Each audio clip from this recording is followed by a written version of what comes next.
Bonjour à tous, bienvenue à Hebdo4, votre émission d'information locale et régionale.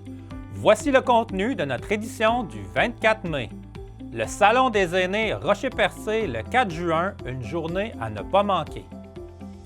On découvre les sentiers de vélo Paboc, Festival Création les 25, 26, 27 mai à l'école polyvalente de Passepébiac et des cours de fitness pole dance dans la région. Télévague vous souhaite une très bonne émission. Hebdo 4, ça commence maintenant.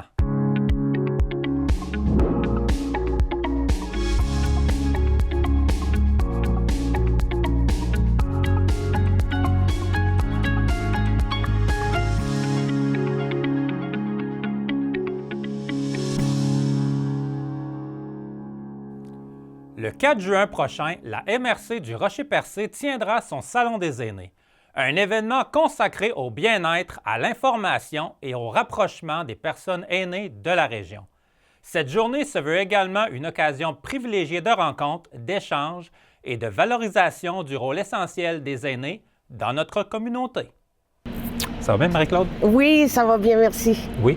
Donc, on est à l'aréna de Chandler qui va avoir le Salon des aînés Rocher-Percé, c'est ça? Oui. Qui va se tenir le 4 juin. C'est en plein ça. Le 4 juin, à partir de 10 h, les aînés et les proches aidants sont invités à venir nous voir pour visiter le 3e salon OK, c'est la 3e des édition. aînés. Oui. OK, parfait. Puis, à quoi qu'ils peuvent s'attendre un peu, les participants, puis leurs proches aidants? Bien, tout se passe sur la dalle. Vous voyez, la glace n'est plus présente au centre Clément-Tremblay. Alors, ça va être divisé en plusieurs sections. On va avoir la section On bouge, où il va y avoir des activités toute la journée pour bouger un peu plus. On va avoir la section On mange, où les gens vont pouvoir dîner gratuitement sur place. OK. Dans la section On mange, on va avoir aussi, vers 11 h, on va rendre hommage à nos centenaires. Et il va y avoir un spectacle de M. Bugeaud sur l'importance de nos aînés dans la communauté. On va avoir la section On s'amuse. Oui. On va avoir Mireille Dupuis qui va faire des ateliers artistiques. On va avoir une équipe qui va, l'équipe des salons MADA qui va venir montrer une zone numérique. Okay. Alors, quoi faire avec nos cellulaires, nos tablettes, tout ça. On va avoir aussi une présentation des vélos électriques, des vélos adaptés qu'on a ici à Chandler. Ah, ça, c'est une très bonne idée. Oui. Puis, on va avoir une section aussi qui est bien traitance. Alors, tous les organismes de la région vont être présents pour donner l'information des services qui sont offerts aux proches aidants et aux aînés. Okay. Ils vont-tu être installés avec des kiosques sur la dalle? Oui, c'est en plein ça. Puis, juste à l'entrée du salon, on va avoir le grand salon MADA, où on va avoir des tricoteuses, des endroits pour se relaxer, puis on va avoir des entreprises privées qui offrent les services pour les personnes aînées. OK, c'est bon. Là, tu dis que ça va être en plusieurs secteurs, ça va être divisé, mais ça ne se passera pas tout en même temps, ça, là. Il y a une programmation définie avec des heures. Il y a une programmation qui se passe tout au long de la journée. Alors, la programmation est présentement sur la page Facebook Salon des aînés Rocher-Percé et vous allez la voir aussi à l'entrée, à l'accueil. Les gens vont vous transmettre l'information. Okay. Puis est-ce que vous attendez beaucoup de participants, participantes à cette 3e édition? On attend plus de 500 personnes. Plus de 500? Pendant la journée, oui. Ah, ouais? La première édition, la 2e édition a été très en demande et dès le lendemain, les gens nous demandaient déjà pour voir s'il allait avoir une 3e édition. Ah bon? Et les gens du milieu ont vraiment embarqué. On voit l'importance d'informer les proches aidants et les aînés sur les services qui sont offerts dans la région. Alors, c'est vraiment important. Puis, c'est une journée spécialement pour eux, dédiée à eux. OK. Puis, petite curiosité comme ça. C'est-tu beaucoup des couples qui vont venir, pas nécessairement des couples, il y en a qui sont seuls aussi, mais c'est-tu plus des femmes, des hommes ou un mix des deux? On voit beaucoup plus de femmes, mais on invite les hommes à venir aussi. C'est important. Oui, parce qu'il y a des services vraiment pour eux aussi dans la région. Puis, on pense... Surtout pour les proches aidants, moi je vous dis, là, c'est important de vous rendre ici le 4 juin parce que on sait qu'est-ce que l'aîné va avoir besoin prochainement et on pense jamais qu'on a les services sur place. Mais oui, les services existent. C'est parfois juste quand ils sont rentrés dans le système que l'on voit les services disponibles. Mais si on est au courant d'avance, ça enlève un poids énorme sur les proches aidants. Ah oui. Alors, en venant ici, vous allez avoir vraiment toute l'information. Et si vous n'avez pas le temps de voir tout le monde, prenez les cartes d'affaires. Oui, ben oui. Puis, contactez les gens, sont là vraiment pour vous autres. Et vous allez voir des services. J'ai plus de 30 kiosques là. C'est surtout pour eux autres. Des services qui sont des environs de la baie des Chaleurs ou... C'est tout Rocher-Percé. Rocher-Percé au complet. Oui, alors Port-Daniel jusqu'à Percé, tous les services disponibles vont être ici. Bon, mais super. Fait qu'on invite les gens à venir participer, à venir voir, puis à s'amuser pendant la 3e édition du Salon des aînés. Oui, merci beaucoup. Ça fait plaisir, Marie-Claude. Merci. Le festival Créaction qui se tiendra les 25, 26 et 27 mai, avec le tout qui débute avec les créations des secondaires 3. Soyez-y. Nancy Gagnon nous en dit plus à propos de la 2e édition. Oui, ça va bien. Oui. On va parler du 2e édition du festival Créaction déjà, qui a remplacé... le défunt festival du track. C'est ça. Mais dans le fond, pour nous, ça reste quand même le même. Dans le sens où on a 6. On se retrouvait déjà avec un festival avec nos 6 représentations par année. Les gens, c'est rendu plus difficile de venir. On s'est dit, nous, on va se faire une fête quand même. Et on s'est aperçu qu'il se passe plein de choses dans notre école. Il y a de la musique, il y a des arts, il y a de la photo. Puis là, on est en train de voir qu'il y a plein d'autres formes d'art qu'on voudrait intégrer les prochaines années. Il y a un goût pour le cinéma aussi, fait qu'on a dit, regarde, on va montrer tout ce qui se passe dans notre école, puis les initier aussi à des nouveaux, comme le court-métrage, entre autres le cinéma, il y a un intérêt, fait qu'on va leur présenter des courts-métrages. Fait que c'est 3 jours où on va fêter ensemble. C'est plus local, là. C'est plus local. Mais y a-t-il des écoles de la région un peu qui vont... C'est vraiment local? Malheureusement, non. On n'a personne qui a levé la main pour dire, c'est sûr, on peut être là. Fait qu'on a dit, on va se faire une fête entre nous. Fait qu'on fait 3 soirées. La première soirée, c'est nos plus jeunes, nos secondaires 3, où on fait une présentation en soirée. Le midi, on va faire une œuvre collective, une œuvre visuelle ensemble. C'est juste pour nos élèves à l'école.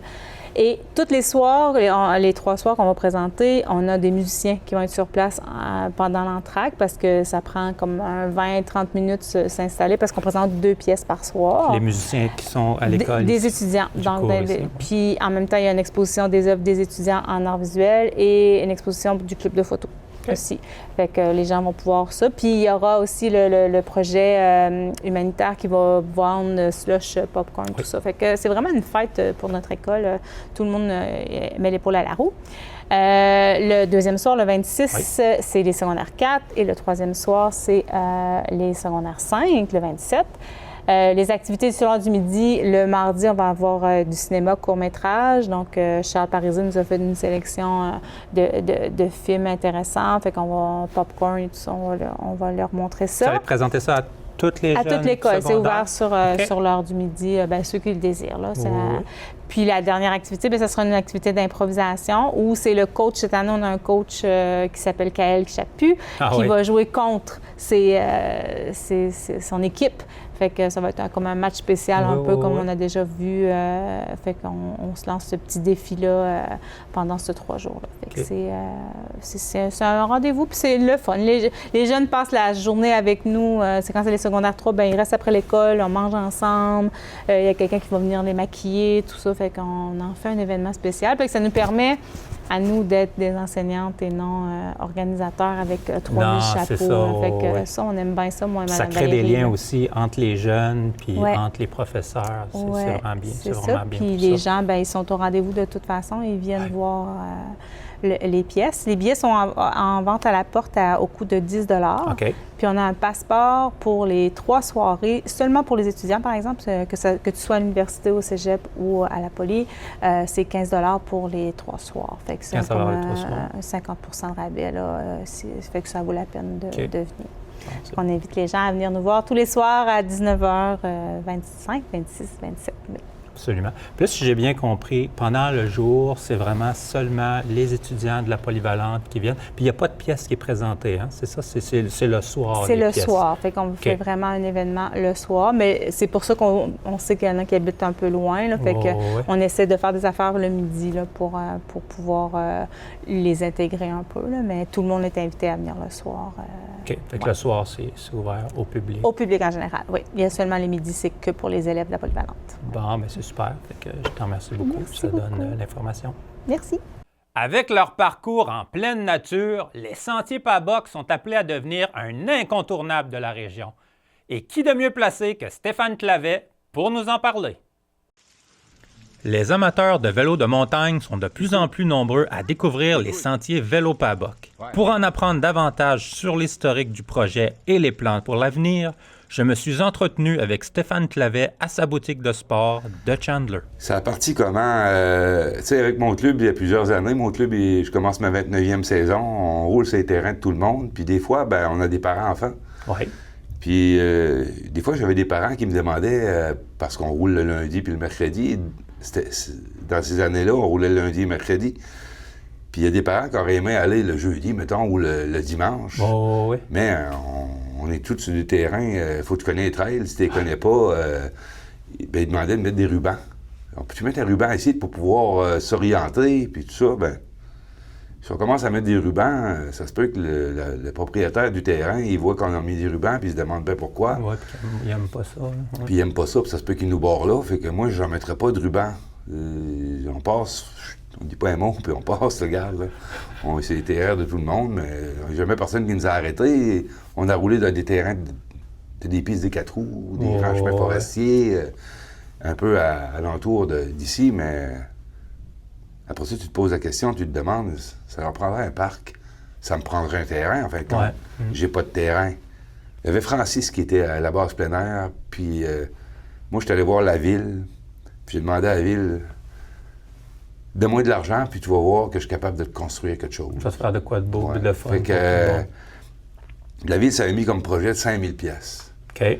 On a commencé à faire une trail que j'avais déjà préparée à force de la rouler, le fond s'était brisé. On avait cassé des branches, puis sans couper trop d'arbres pour rien. Bon. On est en vélo, on n'a pas de scie mécanique sur le dos. Fait que on a commencé le projet. La ville a dit on va mettre 5000 là-dedans. Fait que moi, j'ai fait le sentier, emmener la terre là. Hein, on a emmené la terre dans la montagne, la traîner dans la montagne, dans une montée qui est, en fait, compte, c'est une descente. Mais il fallait monter la terre en haut. Puis c'était pas évident. Puis on a été à peu près 7-8 là, qui étaient craqués, des passionnés qui décidaient de mettre du temps là-dedans pour avoir un jour des sentiers. OK. J'ai eu un cancer, puis on a fait ce sentier-là, ça a coûté 1800 $. Hey. Mais j'ai eu un cancer par la suite, fait que j'ai arrêté de travailler là-dedans. Puis 2 ans après, j'ai revenu au combat. L'idée est encore dans ma tête. Oh, oui, c'était un beau projet. J'avais travaillé à Bellefeuille, j'avais un sentier, fait qu'on allait se pratiquer sur ce terrain-là. On avait l'opportunité de se faire d'autres sentiers, fait de temps en temps, un dimanche, moi et un chum, on rentrait là-dedans, puis disait, on pourrait passer là, sans trop couper d'arbres. Ben, OK. On a fait ça, on se faisait des petits sentiers nouveaux, des fois à l'automne, puis on emmenait le monde là-dedans l'été d'après, puis on disait, hey, regarde, on a fait ça l'année passée, des petites passes, là. Fait que fallait déposer un projet, puis fallait savoir comment le déposer. Moi, que ça soit sérieux. Ouais, moi, je vais te dire qu'il y a des trails, je vais te dire comment faire, mais je peux pas te monter le dossier, là, c'est pas ma force à moi. Qui t'a aidé là-dedans? C'est Sébastien Daigneault, qui a tout monté le projet. Qui est ton vice-président présentement. Qui est rendu le vice-président de Vélo Powerbook, qui a déposé le projet. On a été accepté. On a eu 80... on a dépensé 83 000 sur le projet. On a eu, je pense, 72, mais le reste, c'est Vélo Powerbook puis la ville qui l'a mis. Fait qu'on n'avait pas vraiment l'argent pour faire la mise de dépôt. J'étais allé voir la ville, j'allais voir Gilles, puis j'ai dit, Gilles, moi, Vélo Powerbook, là, ça me tient à cœur. J'espère que ça vous tient à cœur, vous autres aussi, de voir Vélo Powerbook passer dans les rues à semaine longue depuis plusieurs années. Absolument. On a besoin d'argent, on a un terrain, mais on n'a pas le financement pour pouvoir accéder à ce projet-là. Okay. La ville a accepté, puis la ville a embarqué dans le projet. Fait qu'on a pu avoir notre premier argent de dépôt, puis à ce moment-là, ben, on a parti le projet que Sébastien a monté. L'année dernière, on est allé chercher du financement qui a permis le développement du parc forestier Vélo Powerbook, qui est derrière le camp Bellefeuille, la base plein air de Bellefeuille, avec qui on a une entente de délégation de gestion. Okay. Donc, on est sur leur terrain, mais tout a été attaché de façon à ce que tout soit fait en bonne et due forme, les assurances, tout est bien seté, comme on dit en bas français.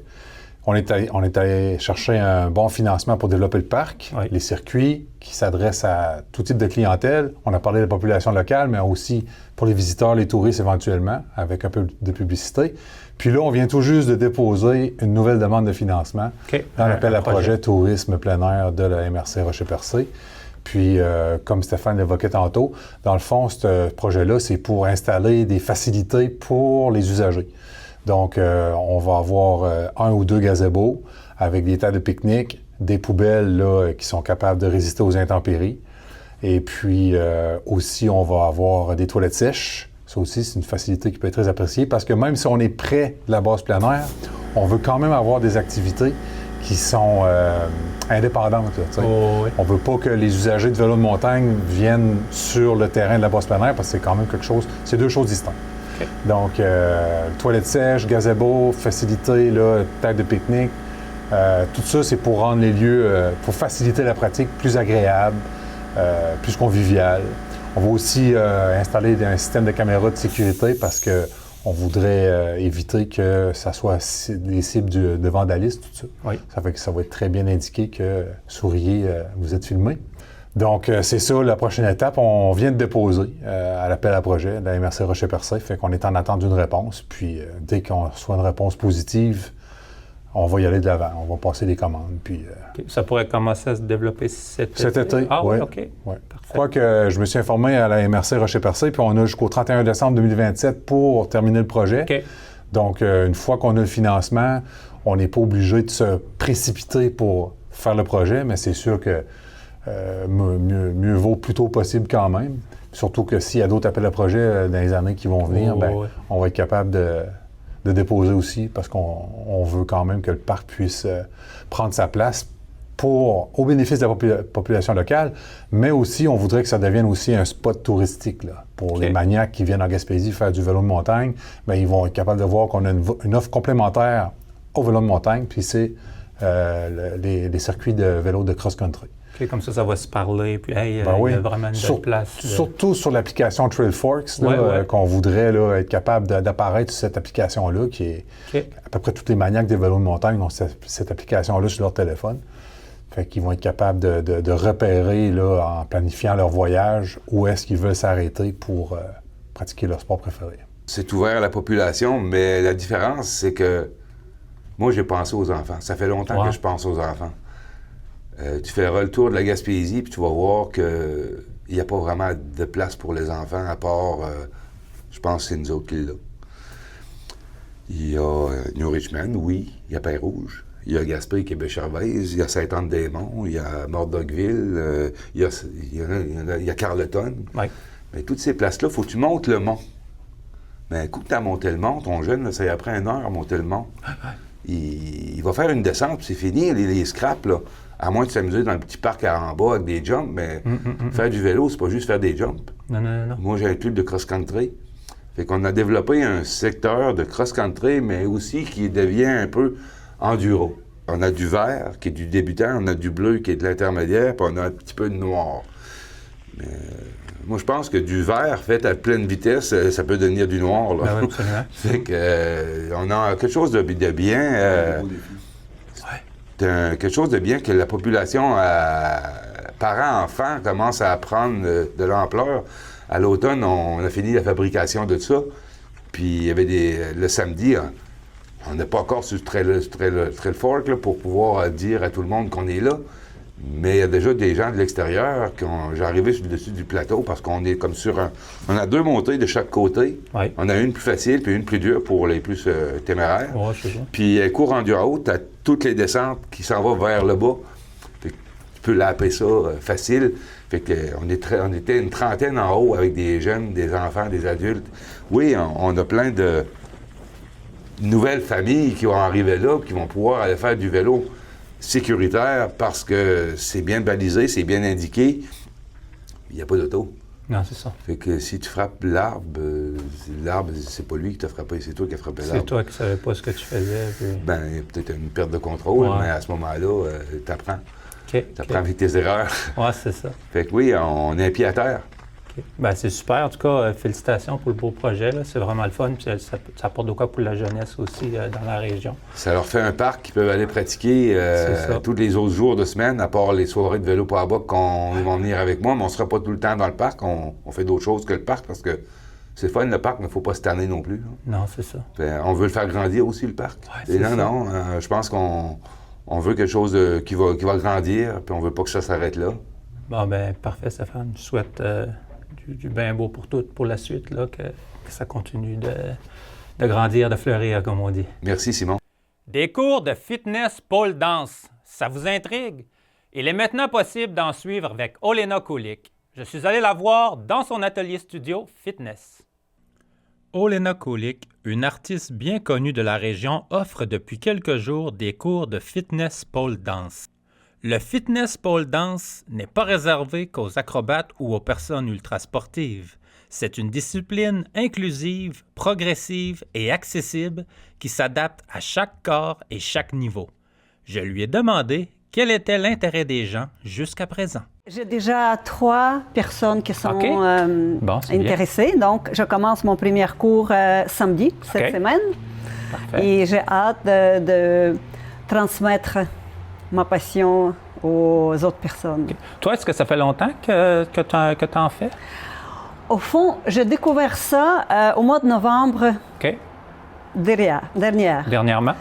Et tout de suite, je suis tombée en amour avec, parce que je trouve que c'est un outil génial pour développer à la fois la force, l'endurance, la flexibilité et aussi la grâce, la posture, le rythme. Donc, c'est comme un outil qui réunit le sport et l'art. OK, d'accord. Ah, c'est bien. Ça va bien avec toi aussi. Oui. Puis, c'est ça, nous, à la télévision, les gens en région aussi te connaissent surtout comme l'artiste Olena Kulik. Il n'y en a probablement pas beaucoup qui connaissent ton passé de gymnaste. Peux-tu nous faire un petit retour en arrière vite fait? Là, Oui. Ça a parti comment? Oui, la gymnastique, je suis tombée en amour quand j'avais 7 ans. Et j'ai commencé à 7 ans. Et rapidement, je suis devenue une athlète de haut niveau parce qu'on avait les entraînements à tous les jours. Au fond, c'était quasiment comme notre profession, si on veut. Okay. Et à partir de mon adolescence, j'ai participé à beaucoup de compétitions. Puis la performance était jusqu'à ma blessure qui est arrivée. OK, tu as eu une grosse blessure? Oui, à 17 ans, j'avais une grosse blessure, donc après laquelle je me suis retournée en gymnastique, mais jamais je ne pouvais plus performer comme avant. Donc, il fallait que je fasse d'autres choses. Mais toujours, j'ai resté dans le sport. Malgré mes blessures, j'ai toujours travaillé comme professeur en éducation physique, soit en Ukraine, soit ici au Canada. J'ai travaillé au Collège Antique, dans le centre sportif. Différents cours de flexibilité, pilates, yoga, spinning. Donc, mais la gymnastique était toujours... ça faisait partie de toi. Oui, c'est vraiment mon sport préféré. Okay. C'est quel type de gymnastique tu fais? C'est la gymnastique rythmique qui réunit 4 appareils. Donc, la poutre, les barres asymétriques, le cheval, le saut cheval et les exercices au sol. OK, d'accord. Puis là, c'est ça, là, tu veux vraiment transmettre cette passion-là, que ce soit débutant ou avancé aussi? Oui, moi, ma certification, Oui. elle est là-bas. J'ai passé, pas seulement j'ai tombé en amour, mais j'ai décidé de faire la certification. OK. Donc, j'ai pris les cours spécialisés pour devenir instructeur, parce que même si j'ai les capacités comme professeur en éducation physique, mais chaque sport, elle a quand même sa personnalité, si on veut dire. Et même si on a la base, il y a toujours les choses qu'on apprend, les nouvelles choses, même si ça ressemble un peu. Donc, je trouve que la gymnastique m'aide, mais j'ai découvert que n'importe qui, même qui n'a pas de notion sportive, il peut faire ce cours-là. Et c'est ça qui est génial. Si on regarde la gymnastique via la barre, ça développe à peu près la même chose qu'en gymnastique, mais c'est moins de blessures. On peut dire il n'a pas. La gymnastique, c'est beaucoup c'est des coups durs, là. Beaucoup de chutes, beaucoup de blessures graves. Tandis que ici, oui, on peut tomber, mais c'est très rare. Okay. Donc, je trouve que c'est une bonne option pour te remettre en forme, pour développer tes capacités et pour aussi être en sécurité. Okay. Puis quelqu'un qui est débutant, qui a vu ton annonce, qui voit la vidéo, qui est intéressé, il n'y a pas de problème. Là. Ils peuvent le faire s'ils n'ont aucune notion, exemple, qui ont pratiquement fait jamais d'exercice de leur vie, et disent tiens, je vais essayer ça, c'est possible? C'est sûr, parce que le cours que je vais donner, ça va être adapté à la personne, vu que je vais donner les cours plutôt privés et semi-privés, parce que j'ai un petit local. Les cours que je prenais, moi, à Montréal, on avait 20 personnes à la fois. C'est beaucoup. Donc, ici, ça va être plus personnalisé. Et c'est pour ça que la personne va être vraiment encadrée. Et même si elle a zéro activité physique dans son bagage, ça va être adapté à ses capacités. Donc, ils vont être en bonne main avec toi, puis il va y avoir un suivi qui va être fait aussi, si je comprends bien. Oui. La façon qu'ils peuvent te contacter, s'il y a de l'intérêt? Si ils suivent ma page Facebook, ils peuvent toujours m'écrire. Et qu'est-ce que je voulais aussi dire pour les cours que je propose, les cours parents-enfants, ça peut être très intéressant. Les enfants sont acceptés à partir de 10 ans. Donc, disons mère-fille ou mère-fils, qui peut paraître drôle pour un garçon, mais pourquoi pas? Ben non, c'est du fitness. C'est comme le gymnastique, c'est comme le cirque, c'est comme le ballet, les garçons dansent, donc pourquoi pas le pôle qui va développer leur force aussi. Absolument. Donc, et aussi que je veux proposer, que je trouve que ça va être vraiment un cours très amusant, c'est les couples. Donc, les couples peuvent venir à deux, ça va être semi-privé et ça va être très intéressant, amusant, on va rire, puis en même temps, on va développer quelque chose qui va nous remettre en forme. Donc, c'est bien. Je trouve que c'est une bonne activité, soit en famille, parents-enfants, soit en couple. Bon, bien parfait. Le message est passé, puis j'invite les gens à te contacter puis venir essayer le cours de fitness pole dance, que ce soit seul, avec ses enfants ou en couple. Avec son mari. Merci beaucoup. Ceci conclut notre édition d'Hebdo4 du 24 mai. Merci beaucoup pour votre écoute et rendez-vous la semaine prochaine pour une nouvelle émission.